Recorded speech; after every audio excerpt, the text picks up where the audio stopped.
할렐루야, 김양일 목사입니다.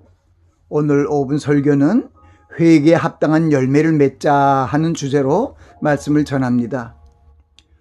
예수 그리스도의 초림을 위해 먼저 출생한 세례 요한이 유대 광야에서 회개하라 천국이 가까웠느니라고 외쳤습니다. 이 말씀은 심판의 때에 임하는 진노를 대비하여 생명의 길로 나아가기 위해 회개에 합당한 열매를 맺으라는 것입니다. 주님의 재림의 때가 가까이 오는 이 종말의 세대에서 무엇보다 필요한 것이 바로 회개에 합당한 열매를 맺는 것입니다. 예수님께서 천국으로 들어가는 좁은 문에 대한 교훈의 말씀을 주시고 이어서 양의 옷을 입은 거짓 선지자들을 삼가라고 말씀하셨습니다. 그들의 열매를 보고 거짓 선지자인지 참 선지자인지 알고 가르침을 받으라고 말씀하신 것입니다. 우리가 살고 있는 특히 종말의 세대에는 거짓 선지자가 많이 일어나 많은 사람을 미혹해하고 불법이 성함으로 많은 사람의 사랑이 식어진다고 주님께서 교훈의 말씀을 주셨습니다. 아름다운 열매를 맺지 아니하는 나무마다 찍혀 불에 던지우니라. 이러므로 그의 열매로 그들을 알리라는 주님의 말씀은 우리에게 회개에 합당한 열매를 맺을 것을 강조하신 것입니다. 나아가 아름다운 열매를 맺는 좋은 나무가 되기 위해 그리스도의 말씀과 동행하며 새롭게 변화되어 하나님의 뜻을 행해야 할 것을 교훈하신 것입니다. 주님께서 내가 구원의 문이니 누구든지 나로 말미암아 들어가면 구원을 얻는다고 말씀하시며 내가 온 것은 양으로 생명을 풍성히 얻게 하려는 것이라고 말씀하셨습니다. 이어서 나는 선한 목자로 양을 위해 목숨을 버리지만 싹군 목자는 이리가 오는 것을 보면 양을 버리고 달아나 버린다고 경고의 말씀을 주셨습니다. 우리는 먼저 주님의 말씀을 듣지 않는 것과 듣고도 행치 않음을 회개해야 합니다.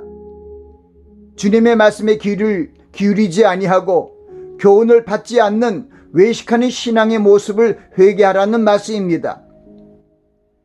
참 선지자들을 통해 말씀을 전파하였지만 이를 알지 못하고 거짓 선지자들의 가르침에 미혹되어 잘못된 신앙의 길로 가는 것을 회개하고 돌이키라고 말씀하십니다.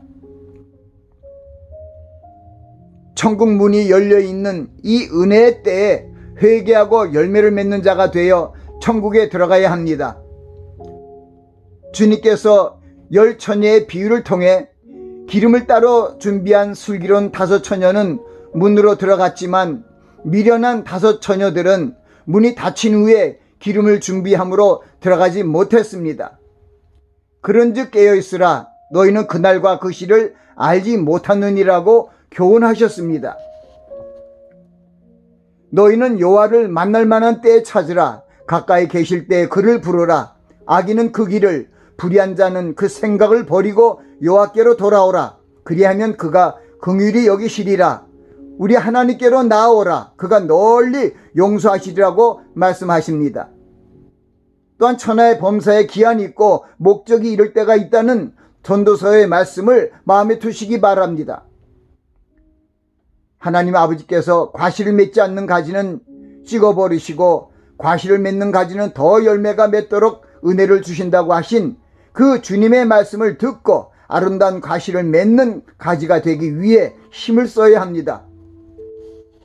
그러므로 나쁜 열매를 맺는 못된 자신의 잘못을 회개하고 아름다운 열매를 맺을 수 있는 착하고 좋은 나무가 되도록 노력해야 할 것입니다. 회개에 합당한 열매를 맺기 위해 겸손한 자세를 갖고 회개의 기도를 드리고 새롭게 결단하며 양의 목자이신 주님의 가르침을 따라 나아가시기 바랍니다. 아무것도 염려하지 말고 오직 모든 일에 기도와 간구로 구할 것을 감사하며 아뢰시기 바랍니다. 사랑과 기쁨, 화평 같은 성령의 열매가 내 안에 나타나도록 말씀을 듣고 행하는 삶을 살아야 합니다. 주님께서 오시면 그는 성령과 불로 너희에게 세례를 주실 것이요 손에 키를 들고 자기의 타작마당을 정하게 하사 알곡은 모아 곳간에 들이고 죽정이는 꺼지지 않는 불에 태우시리라는 세례 요한의 경고를 잘 받으시기 바랍니다. 구주 예수님께서 공생애를 시작하시며 회개하라 천국이 가까웠느니라고 전파하셨습니다. 이제 우리를 천국으로 데려가시려고 오시는 주님의 재림을 앞두고 우리는 회개에 합당한 열매를 맺는 일에 힘써야 할 것입니다.